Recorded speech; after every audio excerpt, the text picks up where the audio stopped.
Opetusneuvos Kalervo Niemelä kertoo ajasta ja tapahtumista, kun Tuve Jansson, hahmottelija, maalasi Teuvan kirkon alttaritaulua. Hän myös vastaa kysymykseen, pitääkö paikkansa, että 10 neitsyön joukossa on tunnistettavia henkilöitä. Entä miten taiteilija vietti vapaa-aikaansa Teuvalla? Sehän on yleisesti tiedossa tämä Airlan Luoman tytär, että se on Maija-Maria Mirjami on 3. vasemmalta. Ja se on aivan varma. Mä oon saanut sen tiedon Airlan Luoman tyttären tyttäreltä. Rouva Forström Espoosta. Se oli Tuuvelle vähän taiteilija. Kato, taiteilijalla on oma näkemys, eikä taiteilija ei hänellä niin kuin häntä saa neuvoa, eikä hänelle saa esittää vaatimuksia. Hän tekee kuinka haluaa, mutta Luoma maksoi ja rahalla on voima. Ja Luoma esitti tällaisen toivomuksen, että hän saisi. Ja antoi pari valokuvaa sitä varten. Ei Maija-Maria Mirjami ole koskaan istunut Tuuven mallina, vaan Tuuve on siitä kattona niistä valokuvista, mutta se oli vähän vastahakoinen. Hän ei tykännyt siitä, että tällaista pyyntöä hänelle esitetään, mutta laittoi kuitenkin sitten siihen. Ja hän on jossakin kirjeessä niin kuin jollekin kertonut, että hänen pisti vähän vihaksi ja sitten piirrellyt siihen kirjeeseen vähän jotakin sarvipään kuvia ja tällaista näin, mutta kiltisti tehnyt sitten kyllä. Ja sitten kerran se Luoma niin kuin kysyi kirjeessä Tuuvelta suoraan, että kun en ole kuullut mitään sinulta tai arkkitehdiltä tai Annalta, tuleeko sitä tyttäreni kuvaa siihen. Niin Tuve vastasi sitten hänelle, että niin kuin tiedät, niin minä en ole mikään muotokuvamaalari, eikä tämä ole varmaan niin näköinen kuin odotat. Enkä minä voi hänelle laittaa myöskään nykyaikaista kampausta, mutta silmät, ne ovat hänen ja hahmo muutenkin. Eli vähän niin kuin Tuuvekin vastasi tällä pikku terävästi. Suomen-ruotsalainen kirjailija asui Ullanlinnan katu 1 naapurissa.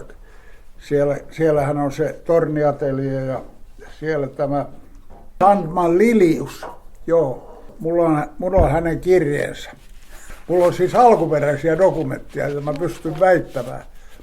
Niin, jossa hän itse kertoo, että ei hän ole ollut mallina, mutta hän ja hänen sisarensa pistäytyi usein siellä nuorina tyttöinä Tuuvea katsomassa, kun Tuuve siellä maalaili. Ja silloin Tuuve aina joskus sanoi heille, että ottakaa tällainen asento. Ja sitten äkkiä niin kuin hahmotteli tämän asennon muistiin. Mutta sitten kun hän tuli joskus käymään vuosia ja vuosia myöhemmin Teuvalle, niin hän tunsi oman hahmonsa tuolta alttaritaulusta. Ja nimesi sieltä 2 hahmoa, jotka oli hänen. Nehän on siis, kaikki on puettu niin kuin sillä tavalla kaapumaisesti. Kaikissa kuitenkin niin kuin ruumiin rakenne ja sillä tavalla kasvojen muoto ja näin paljastaa, että kysymys on naisista, mutta sitä ei erityisesti korosteta. On olemassa niin paljon tällaista kristillistä, kirkollista symboliikkaa, niin sitä on siinä taulussa, siinä on vaikka kuinka paljon. Sitä on vaikka, kaikella on merkityksensä, yö ja päivä. Siellä on se sininen ovi ja siellä on liljoita ja siellä on näitä sädekehiä ja näin. Tällähän oli luonnokset. Hän teki niitä monet. Kaikkihan lähtee luonnoksista. Ainakin 3. Mä oon mielestäni jopa 5 jäljittänyt, mutta nähnyt 3. Viimeiset oli luonnollista kokoa. Mutta kun se olisi ollut jumalattoman, se olisi 5 metriä 20 senttiä pitkä, pitänyt se paperi olla, niin ei ollut niin isoja paperia. Niin ne oli arkkeina, jotka sitten vierekkäin asettelemalla muodosti sen koko taulun. Ja nämä arkit on ollut kateissa, nämä alkuperäiset, kunnes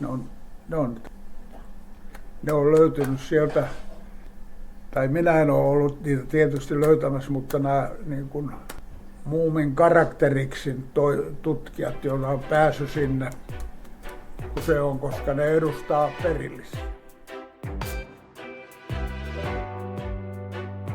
Sehän asui ensin tuossa pappilas vähän aikaa. Silloin kun hän täällä teki, eihän hän tänne tullut suinpäin vaan tekemään, vaan hän kävi, kun sai tehtävä 52 vuoden lopulla, niin hän oli seuraavan vuoden alussa. Oli niin kuin tutustumassa. Eihän kirkko ollut paljon missään määrässä silloin, mutta kun hän kuitenkin pystyi hahmottelemaan mittasuhteet ja ympäristö, minkälaiseen ympäristöön se kirkko tulee. Ja ne oli tärkeitä tietoja silloin, kun hän haki tätä aihetta. Ei teuvalaiset antanut aihetta. Ei tämä teuvalainen aihe ole, vaan tämä niin kuin on Tuve muistanut mielessään tällaisen, että hänen tätinsä mies oli joskus ehdottanut, että voisit tällaisesta aiheesta tehdä jonkun tällaisen maalauksen. Ei välttämättä alttaritaulun, mutta jonkun. Se oli unohtunut ja jäänyt sitten vuosikausiksi, mutta sitten se löytyi sieltä. No Tuvehan vähän sitten epäili, mutta vaikka muoto oli hänelle tyypillinen, vaakasuora. Mutta tämä on tällainen kertova tämä taulu. Siinähän on koko story kerrottuna. Sama mitä Matteuksen evankeliumassa löytyy. Niin se on tässä yhdessä kuvassa, mutta vähän on pantu mutkia suoraksi. Koska tuossa kuvassahan on kaikki neitsyöt paikalla ja ylkä tulee. Mutta sen Raamatun kohdan mukaan niin oikeastaan ne tyhmät, joilla ei ole sitä sädekehää, niin nehän oli ostamassa öljyä silloin, kun ylkä tuli. Mutta tämän verran Tuve on siellä nyt käyttänyt taiteilijan vapautta. Eikä sitä nyt yleensä hullu ei huomaa ja viisas ei puhu mitään.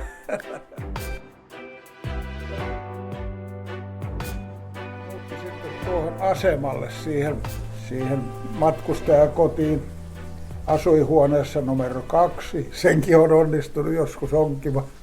Ja sitten tiettävästi tai se on itsekin ilmoittanut lukeneensa Raamattua ensi kerran sitten nuoruutensa päivien. Se oli ilmeisesti opiskellut jonkun verran filosofiaakin aikoinaan ja on täytynyt, koska ei hän muuten olisi tällaista symboliikkaa osannut laittaa, tai sitten hän on niin kuin paneutunut tähän tehtävään, niin kuin Elsi Pori, tämä arkkitehti, on sitä mieltä, että Tuve otti tämän maalaustehtävän hyvin tosissaan ja vakavasti siitä, että hän koki niin kuin sen suurena luottamuksen osoituksena, että häneen luotetaan kirkollisen työn tekeminen. Ja hän pyrki niin kuin vastaamaan siihen hyvällä työllä, mahdollisimman hyvällä. Sitten hän tietysti oli iloinenkin siitä, koska hänellä oli iso velka ja velkaa piti hoitaa, kun hän oli ostanut sen atelieen silloin. Mutta mitä hän teki täällä? Sitten on tämän Raamatun luvun lisäksi tiedetään, että hän viimeisteli Pohjoismaiden Yhdysvalkin jotakin seinämaalausta täällä tai suunnitelmaa.